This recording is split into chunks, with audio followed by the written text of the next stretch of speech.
বিশ্বের সবচেয়ে গোপন, সবচেয়ে কৌশলী আর সবচেয়ে ভয়ঙ্কর গোয়েন্দা সংস্থা মোসাদ, যার নাম শুনলেই আতঙ্ক ছড়ায় শত্রুদের বুকে।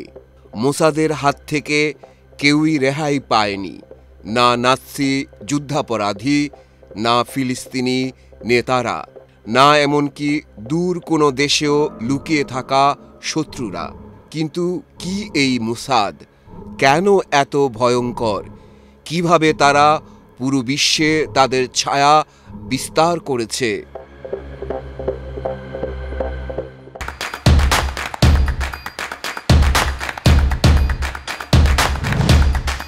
1948 সালে ইসরায়েলের জন্মের পর একের পর এক যুদ্ধ, হামলা আর আন্তর্জাতিক ষড়যন্ত্রে টিকে থাকতে ইসরায়েল গঠন করে নিজস্ব এক ছায়া সাম্রাজ্য।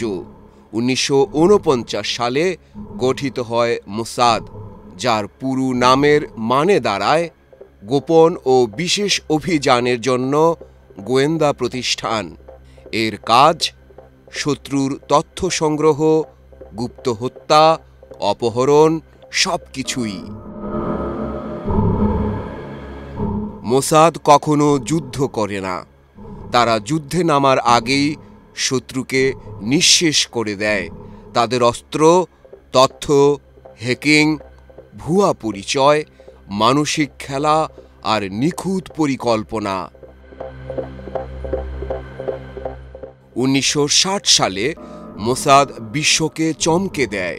আর্জেন্টিনার এক রাস্তা থেকে অপহরণ করে নিয়ে আসে জার্মান নাৎসি যুদ্ধাপরাধী অ্যাডলফ আইখম্যানকে, যে ছদ্মনামে লুকিয়েছিল দীর্ঘদিন। তাকে গোপনে ইসরায়েলে এনে বিচার করে ফাঁসি দেয়। তখন বিশ্ব বুঝল মোসাদের হাত কতদূর পৌঁছায়। 1972 সালের মিউনিখ অলিম্পিকে ফিলিস্তিনি গোষ্ঠী ব্ল্যাক সেপ্টেম্বর ইসরায়েলি অ্যাথলেটদের হত্যা করে।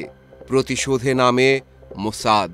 অপারেশন রেথ অফ গড পরের 20 বছরে মোসাদ একে একে হত্যা করে ওই হামলার সঙ্গে জড়িত সবাইকে।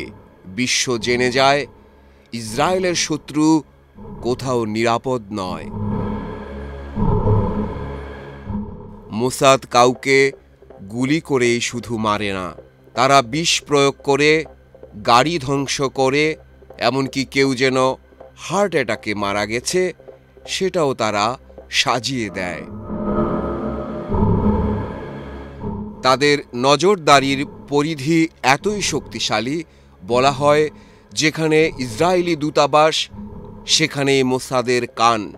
তারা কেবল শত্রু নয়, নিজের মিত্র দেশকেও গোপনে নজরদারিতে রাখে। 2010 সালে দুবাইয়ের এক হোটেল কক্ষে নিহত হন হামাস নেতা মাহমুদ আল মাবহু। প্রথমে মনে হয়েছিল স্বাভাবিক মৃত্যু, কিন্তু সিসিটিভি ফুটেজে দেখা যায় ভুয়া পাসপোর্টধারী একদল এজেন্ট তাকে হত্যা করে চুপি চুপি হোটেল ছেড়ে বেরিয়ে যায়। পরে জানা যায় এটা ছিল মোসাদের কাজ। মোসাদ শুধু ব্যক্তিই নয়, গোটা রাষ্ট্রকে ঠেকাতে পেছায় না। ইরানের পারমাণবিক বিজ্ঞানী মোহসেন ফাখরিজাদেহকে 2020 সালে হত্যা করা হয় একটি রিমোট কন্ট্রোল মেশিন গান দিয়ে। বলা হয় মোসাদই ছিল এর পেছনে। তাদের নেই কোনো স্থায়ী হেডকোয়ার্টার। তারা পাসপোর্ট পাল্টায়, নাম পাল্টায়, ছদ্মবেশে সারা বিশ্ব ঘুরে বেড়ায়। কেউ তাদের ছবি তোলার সুযোগ পায় না তথ্য। এই হলো মোসাদ ছায়ার রাজত্বের এক নীরব সম্রাট। তাদের কাজ যেমন রহস্যে ঘেরা, তেমনি রক্তাক্ত। আর তাই তো আজও গোটা পৃথিবীর গোয়েন্দা দুনিয়ায় মোসাদের নামই সবচেয়ে ভয়ঙ্কর।